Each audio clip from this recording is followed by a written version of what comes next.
Hello, everyone, and welcome to Tech Talk. This is our first episode. We're launching a new series called Tech Talk, where we're going to cover different IT topics and hopefully educate a little bit of and highlight sort of your services at Innovate and NextGen. And being our first episode, we're going to talk about passwords today because passwords are not enough sometimes. Absolutely, that's exactly it. So I'm joined by Kendall Preeb, who's the IT director. Kendall, thanks for joining me today. Thanks for having me. Love it. So maybe I'd like to start off, Kendall, a little bit. I'm always curious on how you got into this role, how you got into IT. Like, where did that? Because I saw your resume on LinkedIn, and you got quite the history of in the IT world. So yeah, you know what? I got into this, gosh, must have been 20, 25 years ago. Okay. I've been doing this for a long time. And technology's changed. Right. It's what we do now is not the way we did it 20 years ago. For sure. And it started way back with a passion of just trying to fix things and helping people. I mean, that's a big passion of mine. Right. And IT is one of those areas that you just get to do this naturally. Right. People are not calling you to say, "Hey, it's been a great day." Yeah. They're calling with a problem. Right. So, going through years of being an IT guy to an IT manager and now directing, my career has taken very, very winding paths, but I'm glad we got here. How long has Kelowna been home for you? Like, how long have you been in this market? I've been here since 1995. Okay. In various roles, and like you mentioned, LinkedIn. It's all there. Go look it up. Go look it up. And how long have you been in Innovate? Innovate for 5 years, actually. I started my own company previous to Innovate. Okay. And we did really well in the Okanagan. Right. Innovate purchased my company back in 5 years ago. Interesting. And we've developed that IT sector quite well in Okanagan, as is evidenced by the Kelowna Now, our Best of Kelowna. Yeah. Congrats on that. We've done that for a long time. Yeah. Interesting. So, I mean, I've always known Innovate as printers, copiers, but obviously you have a full IT division now. And can you talk a little bit about how you guys in the IT side help businesses and help them protect them? And then we'll jump into some of the nitty gritty and some of the stuff we want to talk about today as well. So, cybersecurity is one of those fields that's very, very large. Security in itself, when you're talking about routers and modems and passwords, antivirus, all that stuff, there's a lot that we do. When we partner with companies, and that's what we say we do, we are partners. When we partner with companies, we try to help them with policies, whether that's password rotations, making sure that things are updated every 6 months or every 12 months, depending on what we all agree on. Sure. Making sure that they've got long passwords, But then there's things like phishing simulations that we can do too, for cybersecurity. Interesting. In particular. Yeah. Where we set up campaigns and blast out those emails to everybody in their organization, and then see who opens them or who clicks on what. Yeah. But then we can specifically train people based on how to recognize that email that's not supposed to be opened, or why should you recognize that email's not to you or from who it says it's from.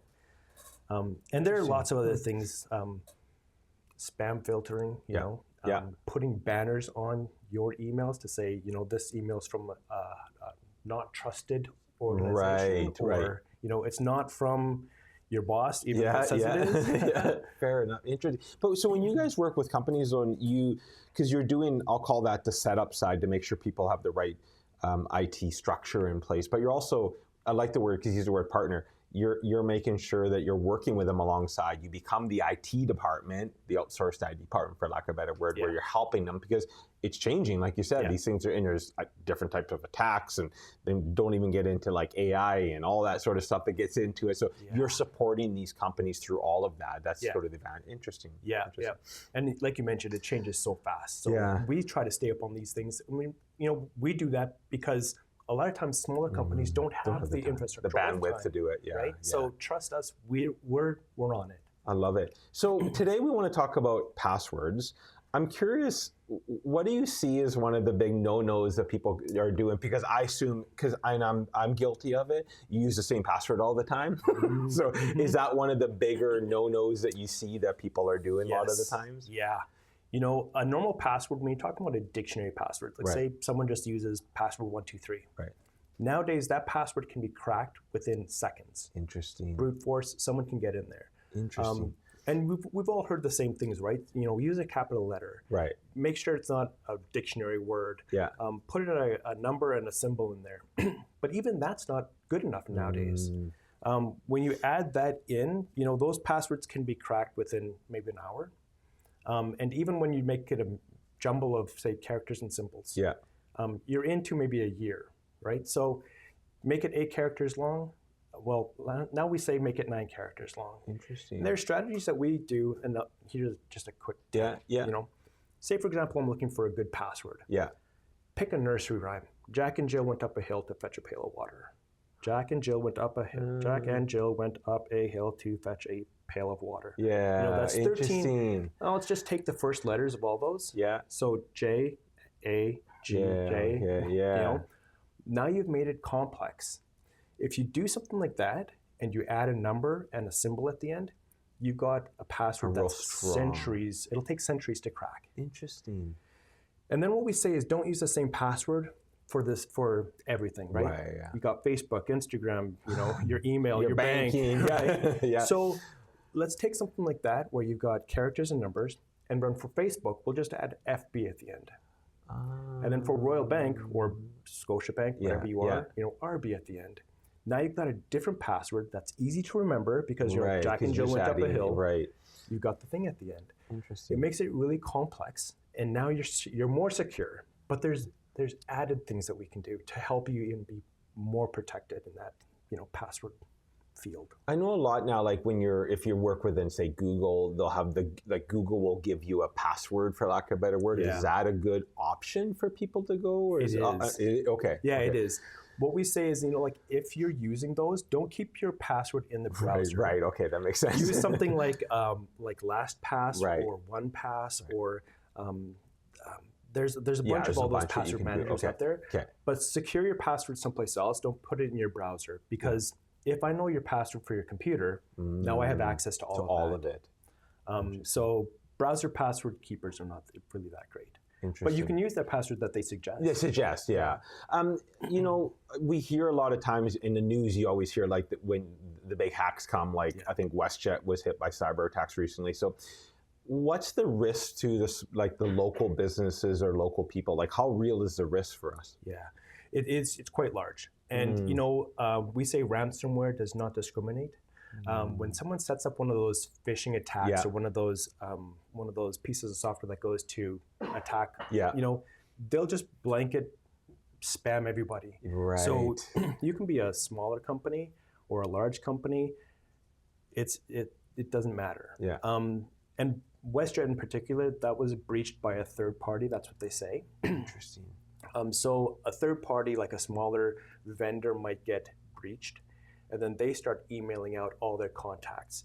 WestJet might be one of those. So one person within WestJet may have allowed that. Triggers it. Exactly.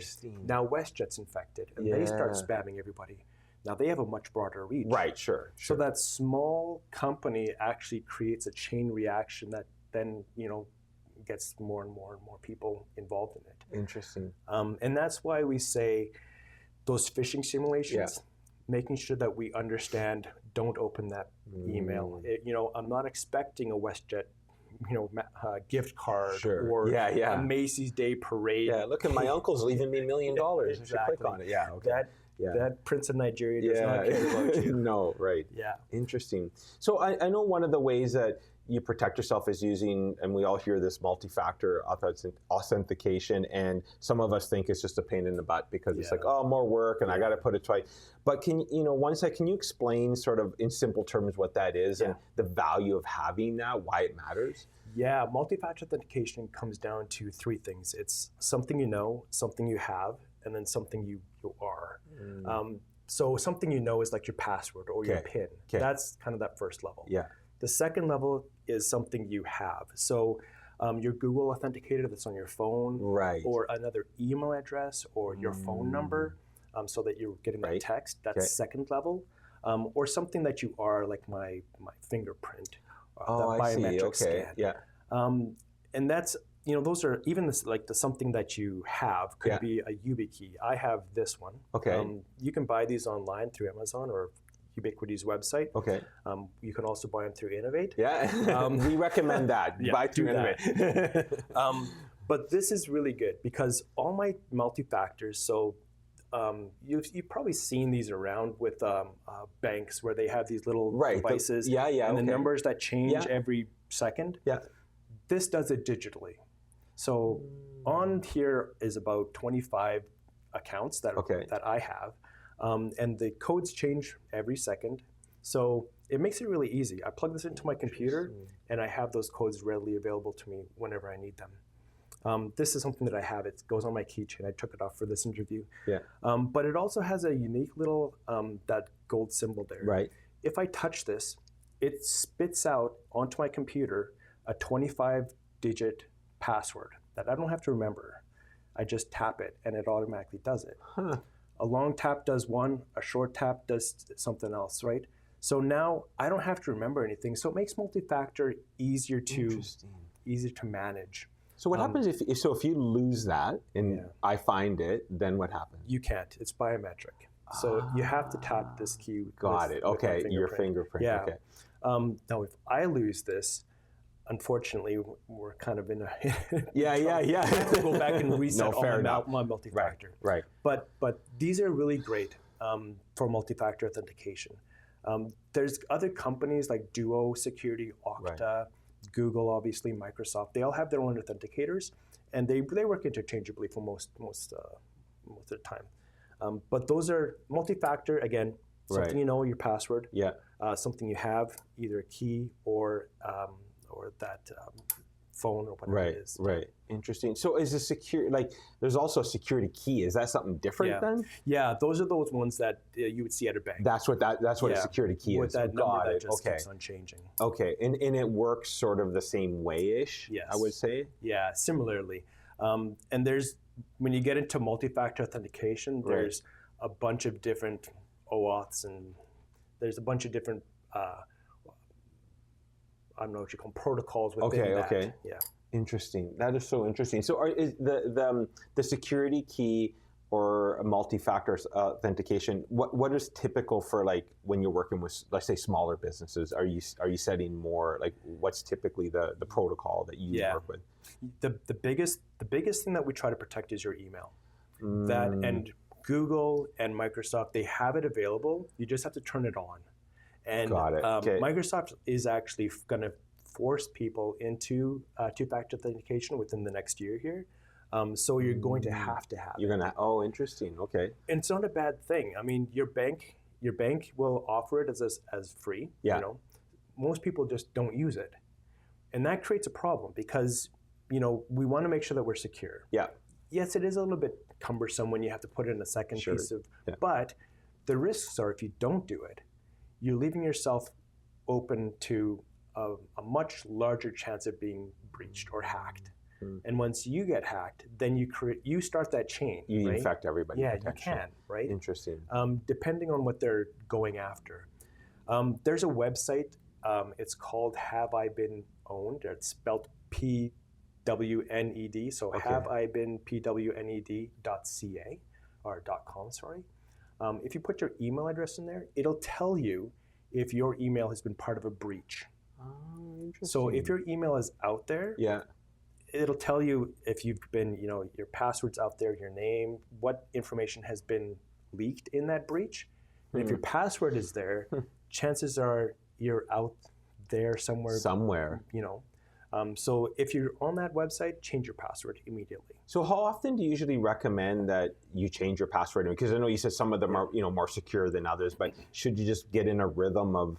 And I know a lot of places like sometimes banks will make you change it. They're like, hey, you've time to change your password or whatever. But what do you typically say is a good protocol to stay within?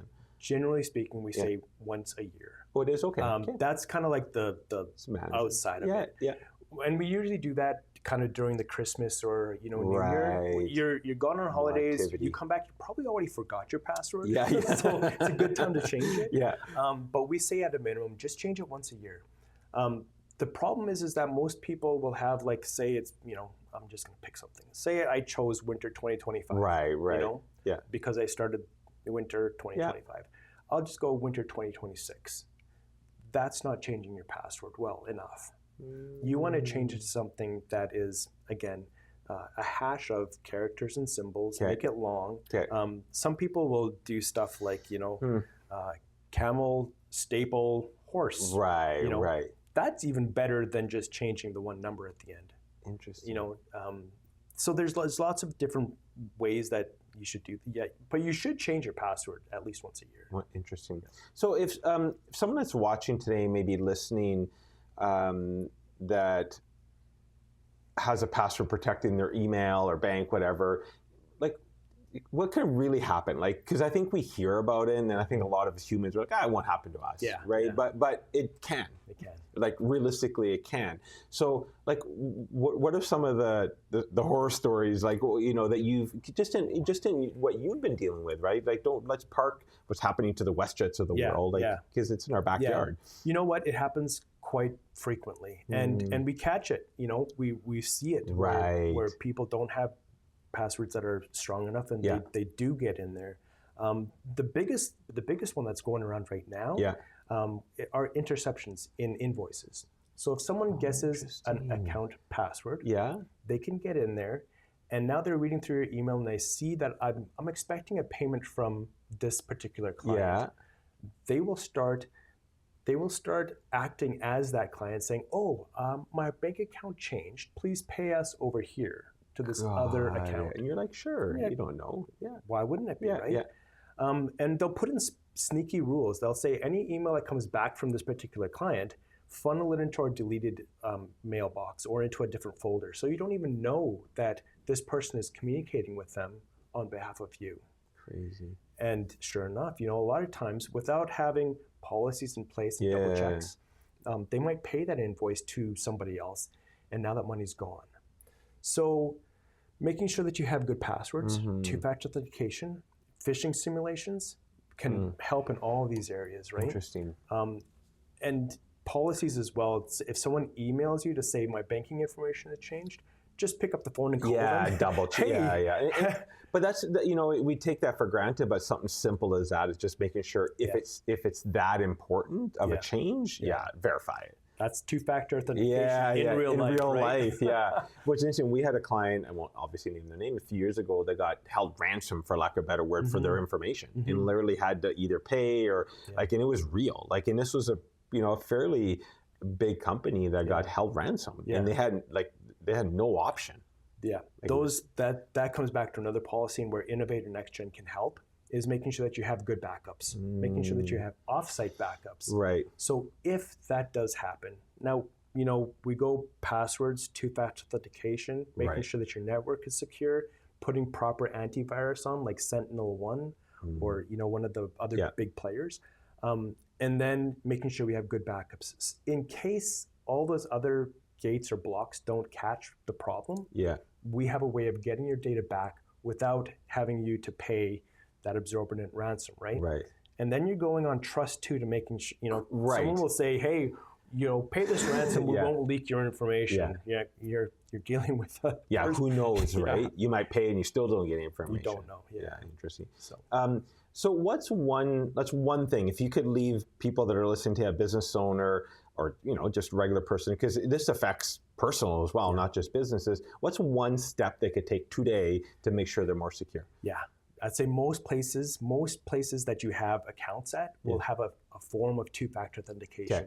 Make sure you do that. Even if it's just a Google Authenticator or a Microsoft Authenticator, do that. The easiest way, though, is making your passwords complex. You know, just change them. Like if you're using, you know, Fred29 exclamation mark, make it, you know, use one of the tactics that I already mentioned, you know, a nursery rhyme or a Bible verse or something. That's a great idea. Take the first letter of each of them, add a number and a symbol at the end, and then put like Facebook, FB, or Royal Bank, or Instagram, or so is it okay then? Like, so you're okay, you do recommend if it's a complicated password, first of all, and you just add that, like that's enough security, like you're comfortable, that's interesting. As long as it's a mixture of numbers and letters, you know, put an uppercase in there. Sure. So if you're 8 characters, it's good. Make it 9 characters. You've multiplied the amount of time that breed or that hack brute force attack can be generated by almost 100 times by adding one character. So something that could be done, hacked, say, in an hour, you add one more character, you multiplied that complexity by 100 times. So now it's 100 hours for them to breach that. That is interesting. You know, and then when you start getting into hashes, I mean, by hash, I mean number, letter, so non-dictionary words. Yeah. You've exponentially made that password more secure. So if I did something as simple as like, hi, my name is Kendall. So HMNIK, that's 5 characters. And I put a 1 or a 2 between each of those letters. Yeah.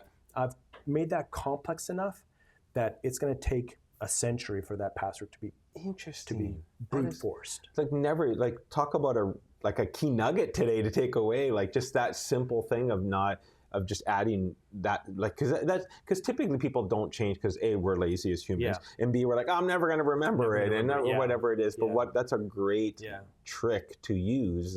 Interesting. Oh, that's crazy. What a small little takeaway. But that's so important. From a support perspective, I'm curious, because you guys have offices, not like you support clients everywhere, right? Like, so you, even if you have a business that's maybe here, but also has an office in Winnipeg or wherever it may be, you can still provide that support that they need. 100%. Yeah. Okay. Yeah. 90% of what we do, we can do remotely. Okay. So that means you can be anywhere in Canada. Now we do have offices all throughout BC, down into Victoria, and in Alberta, and out into Saskatchewan. Yeah, okay. So we do have offices all over the place. So we can easily, help people if you have to physically as well. But like I said, nowadays, a lot of your work you can do is remote anyways, and you're monitoring it remotely anyways and what's happening anyways, so you don't have to be in the office. So so if a business, if someone's, or I say business, but anyone that's watching, maybe they feel like they're not secure enough, what's the first step that they should take with your team? Like how do they, like, what do you recommend? What's the outreach? What does that look like? There's a holistic approach that we take when we partner with companies, and that starts with the physical layer, making sure that if you need to, you're SOC 2 compliant or PCI compliant. Do you have locks on your doors or key passes and that sort of thing? But then physically, making sure that your firewalls are locked down. You don't have open ports to the world that don't need to be. And then antivirus. There's a whole plethora of steps that we take to make sure that computers and networks are secure. But it also does start with just good password management and policy. Do you have strong passwords? Making sure that 2-factor authentication is turned on, and then enforcing that to make sure that you're changing your passwords once a year or every 6 months. Some companies choose to do it quarterly. Yeah, right. I was going to say and it's not a one size fits all. I'm sure, right? Each company is going to be different. And if you have something like this, or one of those password managers that I mentioned, like LastPass or whatever, you don't actually have to remember your password, because you just click on it and it suggests it for you. It's there, right? So it's there. So making sure that passwords are complex is really important. But multi-factor authentication, whether it's with one of these or with one of those Google Authenticator or Microsoft Authenticator, is really important. Interesting. And when you're working with a client, because I suspect if you're onboarding a client that's new, you're going to do I'm going to call it an assessment, for lack of a better word, because you want to know the lay of the land, tech stack, all that sort of stuff. But when you're engaging, are you running simulations to see if you could break the system on a quarterly, every year, like you're kind of stress testing the system, for lack of a better word? There's a bunch of intrusion detection systems that will enforce on your firewalls to make sure that we know when people are trying to break in, but also those phishing simulations that I was talking about. That's one of the things that we do, where we will set up a couple, and they're not the gimmicky ones, the ones that for Macy Day Parade, we don't have Macy here, so it's not going to trick anybody. But what we do is, for example, FedEx delivery packages. You're like, am I expecting a package? Because that's an easy one to click. Easy one, right? But also, you know, like a Canada Post didn't Right. deliver your package. You know, we're getting people to start thinking, Yeah. why is Canada Post emailing me? And how did Canada Post get my Get email? my email, yeah. You know, this seems weird. Yeah. But we send those out, and some of them can get really, really, not, I wouldn't say personal, but like, you know, say for example, Sure. you use a Yeah. particular Sage, for Yeah. example, for your accounting. I've You know, seen those, yeah. we will create one that's particular to Yeah. or dedicated to Sage, and somebody might click on that. Yeah. So then once we train people of how to recognize that, then we say this is why you should have recognized that you shouldn't have clicked that link or Yeah. whatever. You know, so there's training that goes into it after, you know, we even set up one of those phishing simulations. Interesting. So there's a lot of different ways that we can help customers or partners Yeah. to become more secure. Love it. You know, and passwords and key managers and multi-factor authentication is just one of those ways. Yeah, and it's almost like, to me, the step one, like you need to make sure, like that's something that everyone can do, is Yeah. making sure that you're secure with your passwords. And in the little tidbit from today of just picking a song or a nursery rhyme or something is a great little takeaway. And by adding digits and like just small little things, and I love the idea of just adding the F at the end. Like that's, to me, such a great takeaway for today that everyone can do. Like Anybody can do everyone who's listening should go and do that today. Do it now. Just go and add it. I'm like, oh, I got to go do that. But it's such a smart way to make sure that you're extra secure. You're adding, like the layer that you just said, it blows my mind that it adds so many years of or so much time of complexity just by doing that. So. Yes. Can anything that we might have not covered that we want to chat about before we sign off today? Boy, I think we did. We did a lot, eh? Did a lot. The takeaway is, yeah, I mean, I always say we can't cover everything. You might have other questions that maybe we didn't answer. Reach out. Like that's what I say. Reach out to the team at Innovate.